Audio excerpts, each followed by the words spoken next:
со доаѓањето на печалбарите, во Гостиварско се зголеми бројот на семејните веселби. Покрај музиката, на овие прослави се слушаат и пукања, најчесто со пиштоли, а неретко и рафални истрели. Оваа појава е проследена и со огномети. За жал, вознемирувачко е тоа што пукањата условуваат и трагични случувања токму на овие семејни веселби.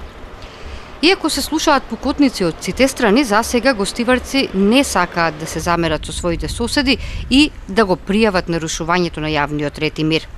Од СВР-тето информираат дека деновиве ги засилиле планираните превентивни активности за откривање и санкционирање на нарушувањето на јавниот ред и мир и употребата на огнено оружје. Се работи за прекршување на законот, за што се предвидени казни. Пукањето со огнено оружје без разлика дали сторителот поседува дозвола или не, се санкционира согласно законот за прекршоци и глобата изнесува од 200 до 500 евра. А во зависност од вкупните околности и последиците, пукањето исто така може да представува и кривично дело.